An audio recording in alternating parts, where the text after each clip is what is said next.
Hey guys, what is up? Aoki here doing another coaching session. Today it is on a silver support player by the name of Nartana. They're trying to push through that threshold to achieve gold this season.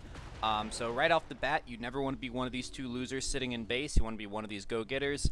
I know I'm sure this isn't you every game, but you want to make sure that this is you every game.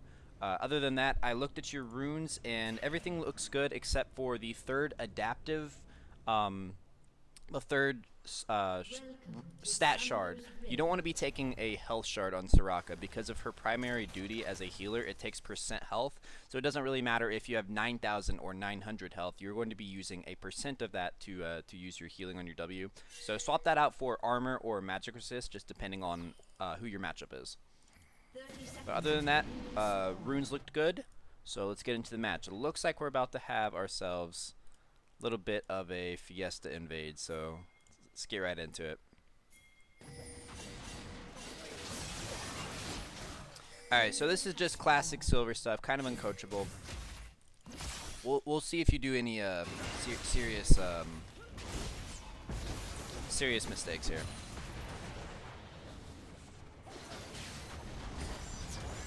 Okay. Landing Qs, position pretty well.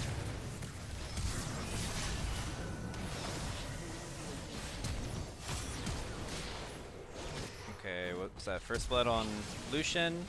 Alright, so regardless of how the rest of this pans out, Lucian should pick up like 2 or 3 kills here. Um, Regardless of how this pans out, it doesn't really matter. That's not going to happen every game. What you need to know is that when something good like that happens, you got 2 kills on Lucian, you need to make the best of it. You need to really play aggressively in lane. Especially seeing as you're a Soraka Lucian. Soraka has one of, if not the best level 1 in the entire game as in terms of supports. It's the reason that even cheesy things like Soraka top works, because you can win the entire lane at level 1. And it looks like you guys are going to have complete control of the wave.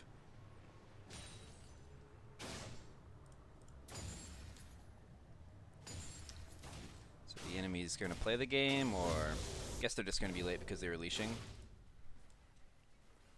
It's weird that they're leashing a Kayn though. Kayn usually starts Raptors. Maybe they weren't leashing, maybe they're just going back to the base.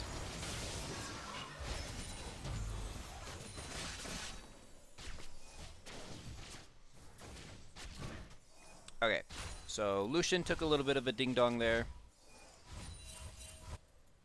It's not going back? Okay.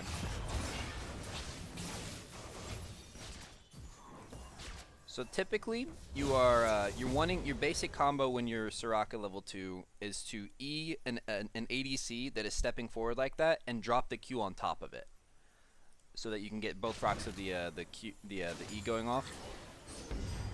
So you don't want to be just like using your E as solo harass here. It's really not going to matter in a lane that has like sustain in it. And Caitlyn's like three quarters to full health. You don't want to be dropping this. I don't think this hit her. Even if it did, it would have been bad. It would have been a bad use of your mana. E's pretty heavy mana cost. It's 70 mana. So this early in the game, it's rough to be just like solo throwing it out there as harass. Unless you've got them under a turret and you've got them in a position where like you're playing against like a brand Caitlyn. That would be really good use of your E. But in a lane like this, you want to be making sure that you're hitting the E and then dropping the Q on top of it in a way to set up a more thorough trade. You don't want to just be using it as one pop stop. It's fine to use your Q like that. That's exactly what it's for. It's one hit trades.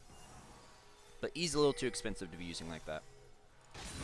This early in the lane anyways. You also want to be playing a lot more aggressively here. You don't want Lucian to be taking any autos. Okay, so think of your health bar and your mana bar and his health bar and his mana bar as all part of the same resource pool. Obviously, if this resource depletes to 0, you lose. But since you have such a huge health bar and you even have a defensive spell and a way of self-sustaining, whereas he doesn't. I mean, you don't have W. He has no way of self-sustaining yet. You want to be taking trades with Caitlyn. Even if it's a bad trade, look how bad of a trade it has to be in order for her to drop your health resource to drop below hers. If you can get her down to here, she's going to have to go back, right? So if you can trade this much of your health bar for this much of her health bar, getting it down to there, that's a good trade in your favor, and you've got all the tools to do it, right? So there we go, there we go. Okay. You wanna try to be reading like their body language though. If both of them are stepping up like that, they have no real reason to walk backwards, right? So when aiming your Q, you want to be thinking about, are they going forward or are they going backwards, or is she going to be standing still? Like if she's autoing a cannon or a minion, like if this were low, she would probably stand still and auto that. But you see how she's like really gung ho, and she's already within your auto range, so there's like no real reason for her to step backwards. Now if Lucian was here, she would be stepping backwards, right? Because she doesn't want to trade with that. But look at the range. Do you think she's going to be standing still? There's no minions for her to hit, so she's not going to be standing still. Do you think she's going to be going backwards? She's only in range of you, and she can definitely outtrade you with a Nami throwing W on her. So there's only another one option, right? She's going forward. So think about that and try to like read their body language and get inside their head of like what they're actually trying to accomplish. If you can work through that process in like a split second, if you can get good enough at it, it's like a split second, you can get a better understanding of body language, you'll be landing so many more Qs. And that's not just like a Soraka specific thing, that works for like even more important skill shots, things like Blitzcrank. If you can get inside the ADC's head and be like, are they going to be dodging, or are they going to be going forward, or are they going to be going backwards, or are they going to be standing still, you're going to be like, it's going to help you out so much with your skill shots. Especially those with a travel time.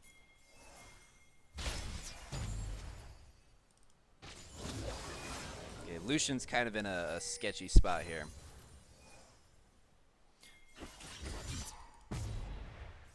Okay, so I definitely, if you guys had them under their turret and you were going for like kind of like almost like a Korean aggressive Soraka style, I could understand the putting the second point into E, but Lucian already has his heal. You're playing super far back from them, and they're a pretty poke-oriented bot lane. I would have dumped a point into W here, and at least kept your ADC in lane.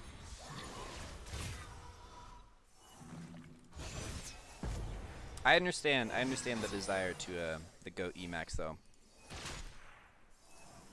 but don't get into the route where you're just doing it like automatically. Think critically about like what this lane needs. There you go. Okay, so remember, you don't want to just be using your E as poke like that, because look how little it's actually going to be doing. You want to use it as setup for complex trades. If you can land the Q in it and get the second proc of E, sneak in an auto there. I'm also seeing a big lack of autos from Soraka in the early lane. Soraka's autos really tear people up. Yep, this is unfortunate. So, kind of like I mean, it's not entirely your fault. He did misposition and he should have gone back, but you could have been healing him. Yeah, I want to see a lot less of this in your future games, of just throwing out random E's. It's way too expensive in mana to just be setting up for poke. You also got to remember, due to the Spell Thief changes, it doesn't matter if you poke them now. You should 100% be channeling your back right now, probably the second Lucian died. The wave's not even under turret. You're going to have a hard time farming under turret safely anyways, due to how little damage Soraka does early in the game. You might not even be able to get some of the minions, and now you're going to be putting Lucian at a position where he's going to be coming back to lane, and you're essentially useless to him. You've got no mana left, because you've used it all on ease. Just be channeling the back right here. You might even, if you channel back now, you really won't be missing too much by the time that the wave crashes back. So you don't want to be overstaying for this. This isn't really doing you anything, especially because of the Spell Thief changes. And if you don't know what those are, I'll go over them very briefly. Due to some crazy meta stuff going up on the top lane, at the time of recording, this is patch 9.4, and you are unable to proc your Spell Thief's gold by yourself.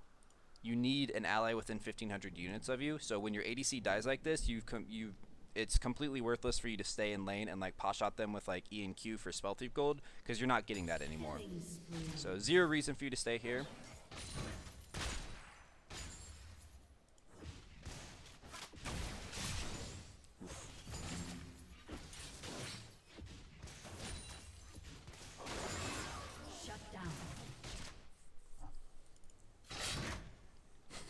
potion.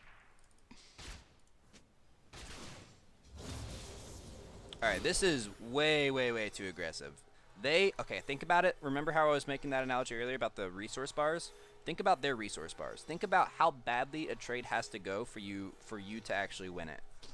She's got all this health, which is why you're afraid, right? You're instantly turning around and not wanting to be in her zone of danger.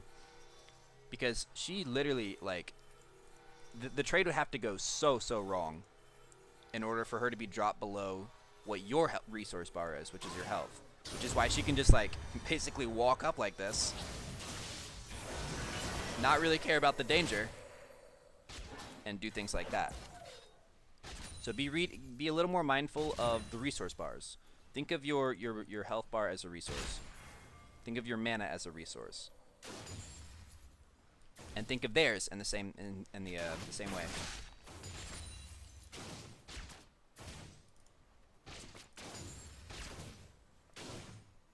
To complete that analogy, if all of our health bars and manas are a resource, she expended this much of her resource to kill you, right?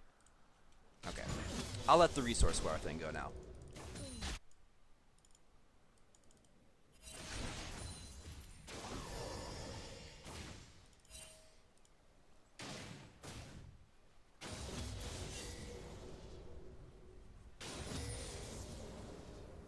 Okay.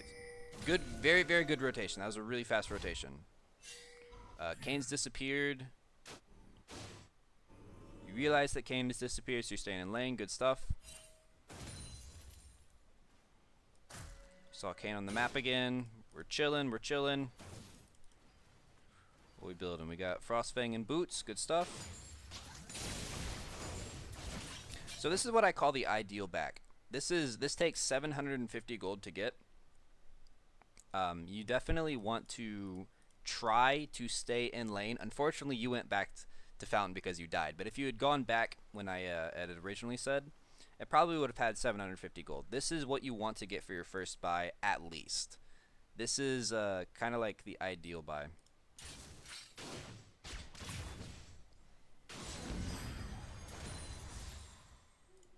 It's a really nice middle ground of, you don't have like 1,000 gold, which means you didn't get like a double kill or anything, but you've got a decent amount of gold. Okay, so this is way less important than what's going on down here.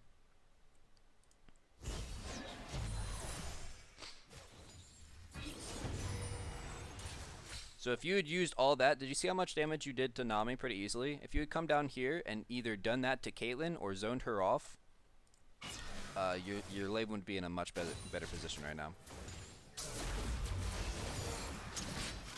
I understand the motherly desire as a support to try to protect your wards, but it's almost never worth it.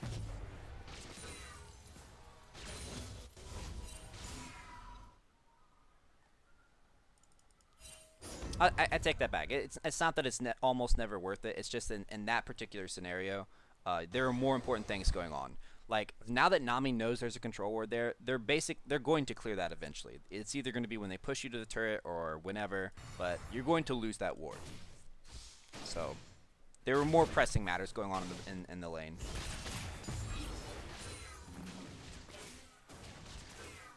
Okay, so let's talk about presence. Because Nami can get away a lot more with positioning how you are than a Soraka can. Soraka, you want to be, unless they've got like a Blitzcrank or a Leona or a Thresh or something that you specifically don't want to be getting hooked by, they're both just poke champions. There's nothing like super afraid. There's nothing that you need to be like super afraid of. So you want to be typically roughly even with your ADC in a lane like this, so that you constantly have access to either autos to harass with or Qs or Es. Nami can position the way she's doing this because she doesn't need to be in range of you to get her offensive spells off. If she just W's Caitlyn when she steps forward to trade and then E's Caitlyn, she's contributed to the trade tremendously. Whereas if you're back here and a trade happens, all you have is W. You don't actually have access to Caitlyn, so try to be positioning a little more even and have a little bit more presence in the lane. See this, you're way too far back. You're not ready. Do you see how Nami, even though she's behind her, she's going to significantly contribute to this trade due to her kit. Due to your kit, you can't be this far back.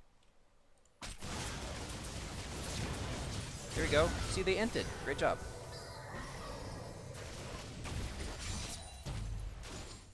Now imagine how fast they would have inted if you were showing better presence in the lane. I have no idea what that Nami was doing. Yeah, way too far back. Way too far back. Especially now that it's a 2v1. You got nothing to be afraid of.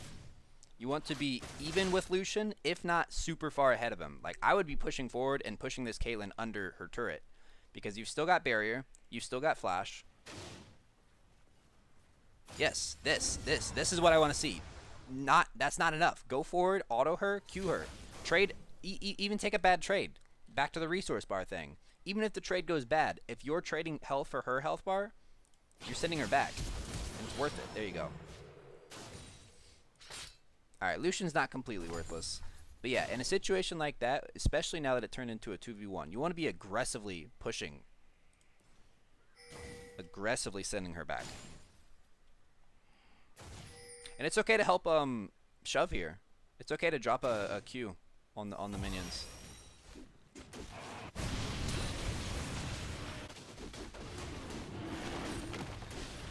Okay, help him with the dragon. You actually, that's a really good turn. Good eye on the Alawi. The ulti. Alright, now let's not forget that there's a control ward over here. I definitely would have come down here. I'm pretty sure there's still a control ward. Yep. So don't forget about the control wards. She killed yours. Make sure you kill theirs. Because that gives them a lot of information. Since this ward is still here, she sees that Soraka and Olaf are not coming back to lane. So they may be giving like an early warning to Aatrox if they're good.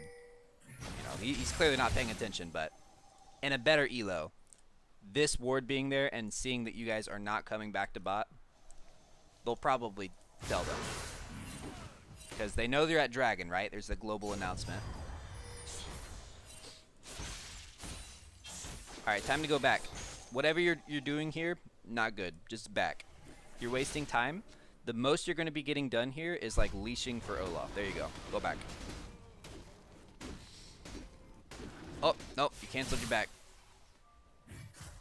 Not good, not good. Whatever's going on here, it's none of your business. You need to get back to lane. Spending too much time. Soraka is not one of the strongest roamers in the game.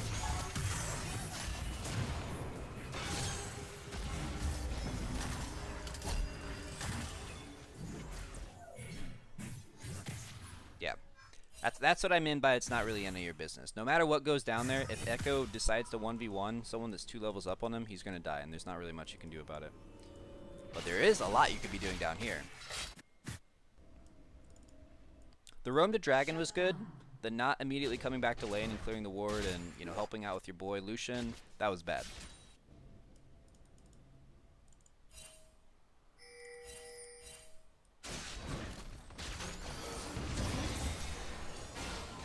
Alright, let's see what we're building here. Forbidden Idol, so it looks like we're going Redemption first. Or I'm sorry, Ardent Censer first. I probably would have been looking at a Redemption this game. You've got like a couple auto attackers, but only one like primary auto attacker. It's really just Lucian that's going to be benefiting from Ardent. Whereas if you go Redemption, your kit itself benefits and your entire team benefits.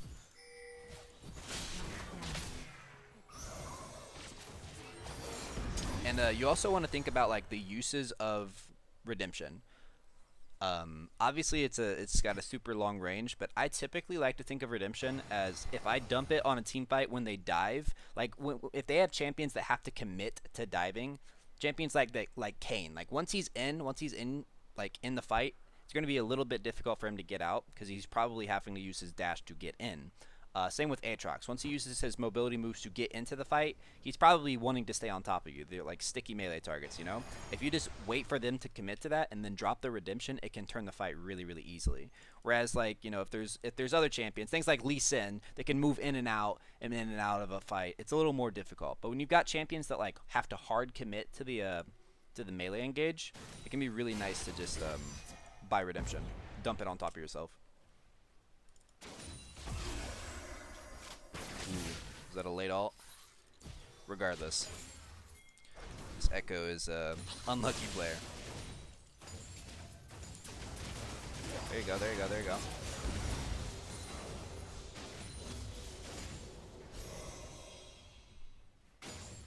I am very surprised with how little jungle action we've seen from both sides in the bot lane. Okay, so let's talk about body language again. She's now pushed herself against the wall, so her options are to move forward, backward this way, or move downward. No real reason for her to do that, especially when you've walked into her attack range. So dump the Q like where she's standing still. Forward or standing still would have been good there. And I'm telling you, you got to stop using your E like this in a lane. Oh, wow, nice. That was a solo kill. There you go, there you go. Okay, don't be afraid to help them push. You want to get this to lane or to their turret as fast as possible, right? Oops.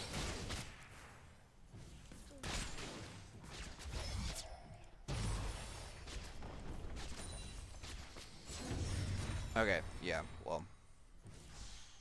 That's just something we got to work on for future games. Alright, finally we clear this ward. Lucian is just whipping out. Alright, let's take some plates. We see, what, 5 people fighting on the other side of the map, so you know you're totally good if you just want to take plates. Plates are very, very important, especially in a close-ish game like this. Getting those 80 golds can, like, honestly make a lot of big difference. Probably want to get one more plate and then go back.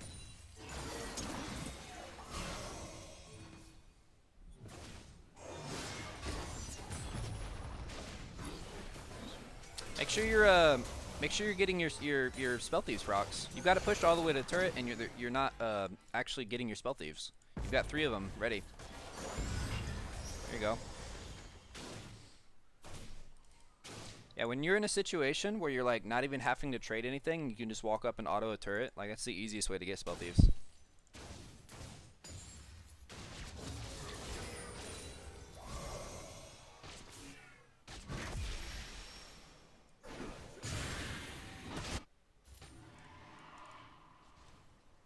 Okay, so now we're in a position where we kind of have to stay for so make sure they don't get first turret. So I want to talk about another reason why using a Q or using your E as just random harass like that is just really, really bad. In a lane like this, you know how we've been talking about body language and how people move certain ways when they want to get certain things done? Like, if Caitlyn's winning a trade, right? Let's say she gets a lucky crit, she gets a headshot, Lucian steps on a trap, she's winning a trade. She's going to continuously move forward, right? As like the trade peters out and Lucian's running this way and she's running after them, you can use your E to basically just, it's area denial. It's literally just like denying an area. If she wants to walk forward, even if the E isn't hitting her, you can just put an E here and be like, yeah, you can't really walk forward there anymore. So that's another reason. So not only is it like super expensive to harass with, you're not combining it with your Q, and it's just not good to use it that way. There's much better uses for it. And you want to hold on to it because you may not think that, like, oh, that's Lucian's just not going to get caught in the next 7 seconds or whatever, the 16, I mean, it's a long cooldown. So using it like this, you're basically assuming Lucian's not going to get caught in the next 13 seconds, or even I'm not going to get caught in the next 13 seconds. This is a bad assumption. You want to hold it, just in case. Worst case, you always want to be thinking about the worst case scenario.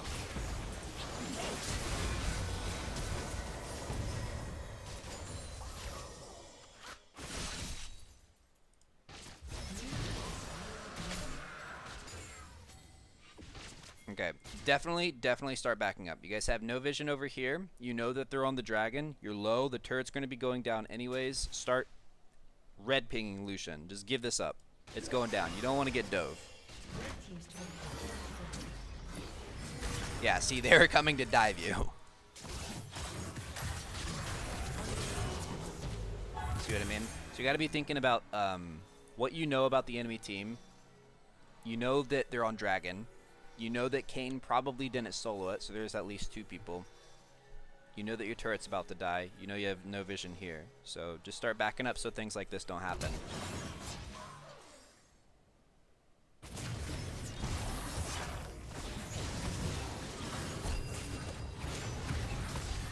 So if you guys had read the map a little bit better and had realized all those things added up to the conclusion of we're probably about to get dove, you would still have your summoners.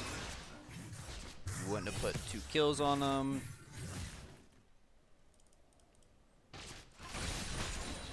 They probably wouldn't be getting this turret. Red team's turret has been destroyed.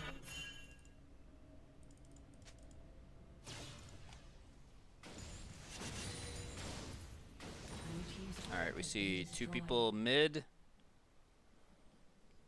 Getting some defensive wards out, that's good. Yeah, the rule of thumb is that when you're behind, you typically want to ward your own jungle. In your head, you want to ward the enemy jungle, and when it's a close game, you want to get as much control of the river as possible.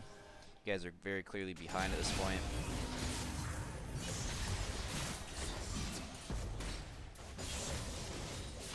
Alright, we finished our Ardent. Let's see what we do with it. Now again, like I said, I think that Redemption would have been the right item. Obviously, you can't turn back time and get Redemption, so I'm just going to be judging this as... I'm not going to be constantly saying like, oh, imagine if you had Redemption, ha ha ha.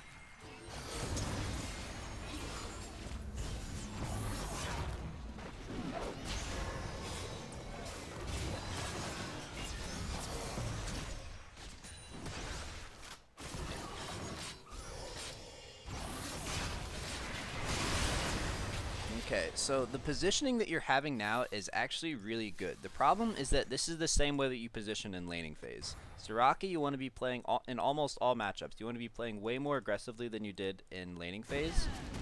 So I feel like you've just learned the game as Soraka, like in the mid game. You're positioning well here. You're not getting caught. You're in range to use all your abilities without being in danger. You're being a good heal bot. The problem is that that's exactly how you played in laning phase, and that's going to put you behind a lot as you climb. Not playing aggressively in lane as Soraka. See, look at that. That's a great silence. That is a great silence. That's exactly how E is supposed to be used. It denied a lot of what... It delayed exactly what Kayn wanted to be doing. And look, it resulted in his death. That's a great E. And that... I'm hoping that's how you play with E outside of laning phase. I'm hoping you've just learned a bad habit to use E as like random harass, and that you do actually know these things about E with like area denial and clutch silences, things like that. Denial of hard engage. So if you can translate that into a lot of these good habits that I'm seeing outside of your laning phase and mid game team fighting stage, if you can translate that into your laning phase, you're going to be doing a lot better. Because you're going to be coming into a lot of mid game with a lot lower leads or even or a lot lower deficits or even leads. Alright, what we got here? What's funny is that you guys are only 2,000 gold behind, despite being 9 kills.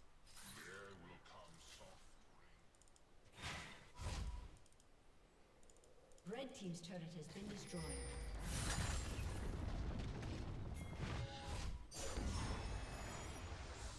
Okay, so we know this is kind of nitpicky, but we just saw him channel his back, and we know that that lasts 8 seconds. And if you didn't, now you do. So you've got 8 seconds to stop it. You don't need to be using silence there to stop it. You could just use your Q. You could even just drop a ward. Wait to keep your silence to once he jumps on you, because I'm guessing he's going to panic here and try to fight someone. So kind of nitpicky, but it's fine.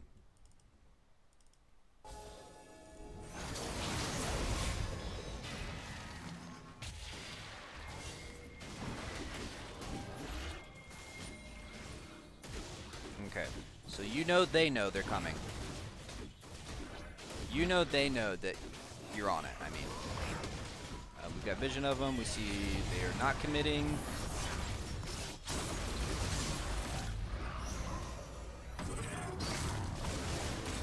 Wow, that Kane's still almost killed you. Oop, bit of a panic barrier there.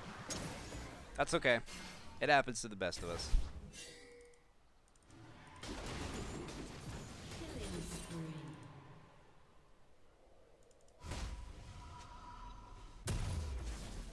Alright, what we get now? We got Mobies. Kind of an interesting buy.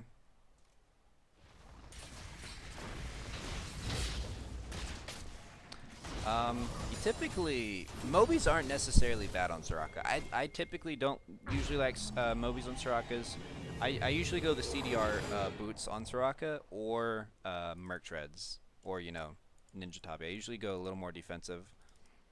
If I'm winning as Soraka, that's when I usually go the CDR boots. But Mobies aren't terrible. I know a lot of high elo players that build Mobies. It's just, I don't know, I've never gotten into them. On Raka.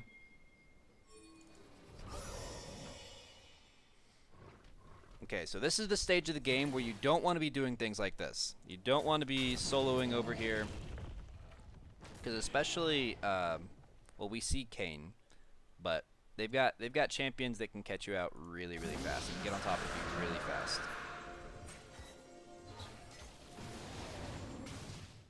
So you want to be playing it pretty close to your peel at this moment. You want to be playing it close to your beefy front line, your Olaf, your Alawi. Woo, clutch save. Okay, so bad E, but we know that.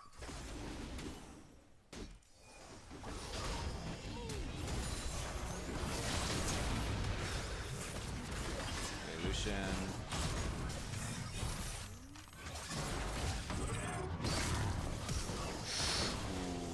Played it a little too close there. Well, really the only thing that you could have done better there was your E. I mean, your team just kind of got caught. Probably could have positioned a little bit further away from Kane as well. Really respected his level of mobility. You probably could have waited to your flash as well. Kane, his main engage is his knock up, right? And when he's red form, he's got that cast time. You can see exactly where it's going to land, and you can see exactly if it's going to hit you.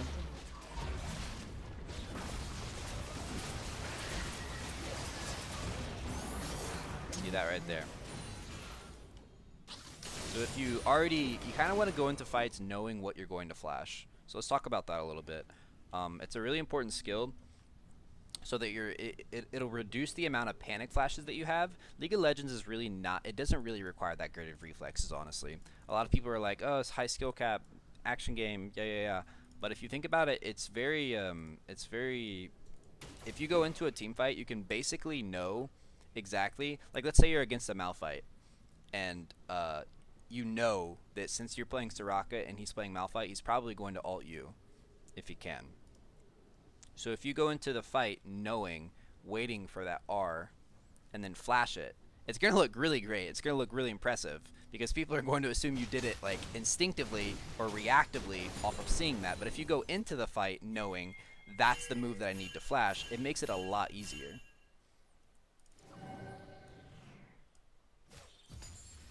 So when you're in a situation like that where Kane's chasing you and you know I need to flash if he uses that knock-up move, it'll lead to better, more efficient flashes. That was a good E. That was a good E. She wanted to continue chasing, and you area denied her. That was a good E.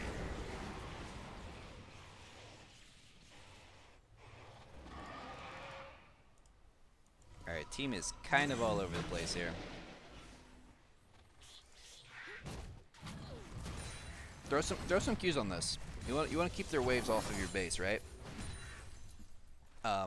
Think of super minions as a way to set up a Baron. I know you're not going to be able to like solo these supers, but dropping Qs on them doesn't hurt. Because the more that these push in, and the closer they get to your turret, and the sooner you have to respond to them, that gives them a lot more time to just do a really easy Baron. So think about it that way. Should be dropping Qs on these. Should definitely be dropping Qs on these.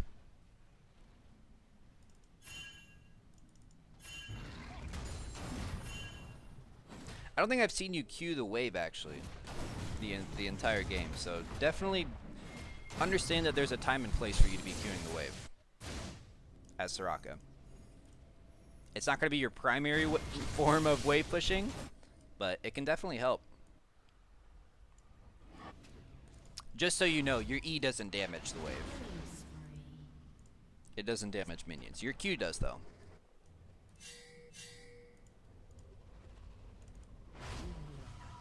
Okay, so what are we doing here?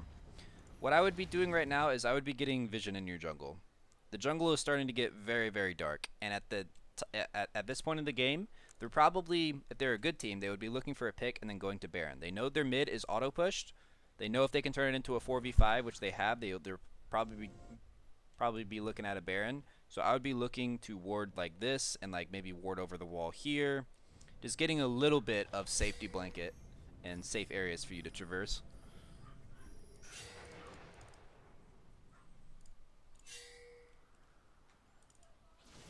Okay, so it looks like we're building the redemption now.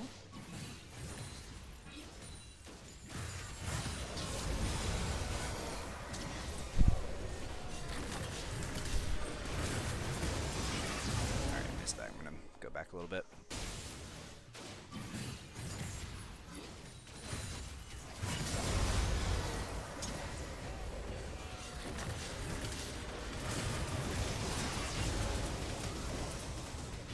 Okay. Got your beefy front line in front of you. Aren't able to pick up any kills. Oh, here comes Swain. They are pushing bot, so you guys want to be wrapping this up as fast as possible.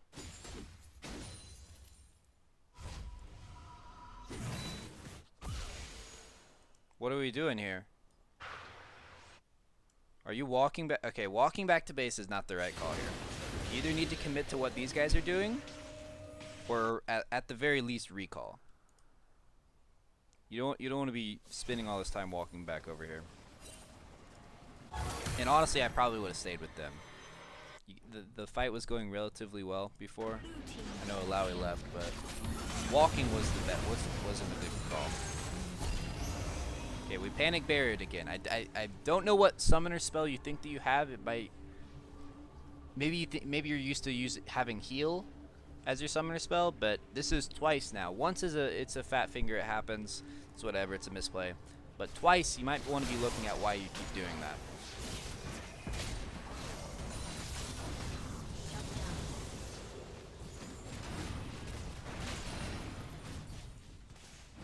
Okay, so again, you can help clear these waves. You can just Q them. Don't get into the habit of only using 2/3 of your abilities.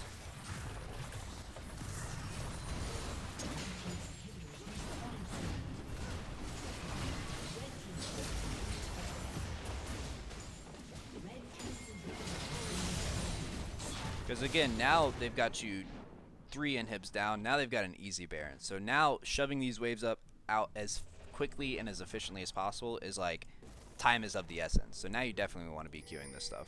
But you gotta assume they're going to be going and getting Baron. You guys have no vision in the jungle, so you can't really track them. Don't know where they went. But it's a safe assumption that they're on Baron, right? So let's assume they're on Baron and let's buckle down and play defense. That's all you can do. Yeah, ping the heck out of this madman. He's not going to go over. Yeah, they're on Baron. I guess you can't stop him. You're not in control of him, but what you guys should be doing is just really buckling down and playing defense. Getting the dragons are really great as well. Blue team has slain Baron Nashor.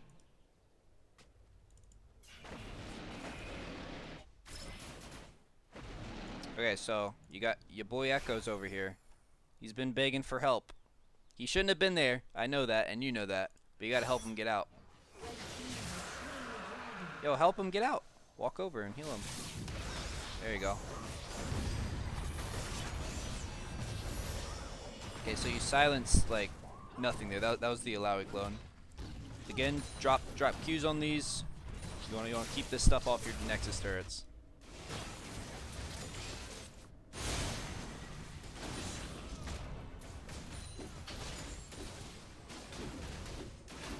So, obviously, You guys are gonna get, someone's gonna get caught. You guys, or they're just gonna walk up and end it with 3 Baron super waves. I'm gonna let this play out a little bit. I'm gonna let this play out and talk about what I think you need to be doing. You need to translate your playstyle from well, no, you need to completely reinvent how you're playing in laning phase. You can't be playing super safe and as if laning phase is over when you're in laning phase. I promise you, Soraka is really good in lane. You can play aggressive. You can win entire lanes in certain matchups at level 1. You don't want to be using your E as just random poke. You want to set it up to E, drop a Q on top of them, auto. I don't see you autoing champions a lot, and I don't see you queuing the wave at all, which is really bad. Again, change out your runes, your 3rd stat shard. Change it out for either armor or mana. I would have gone probably armor this game, but not health. You don't want health. Other than that, redemption. Look at buying redemption. I think I buy redemption on my Soraka games like 75 to 80% of the time. Redemption is, it's iffy. You know, it puts a lot of the value of it on one person, whereas redemption it's valuable for everyone. But if you have any questions, Dartana, you know where to reach me. I hope that this has helped you, and I hope that this has helped anyone else that has watched this. Take it easy, guys. Peace.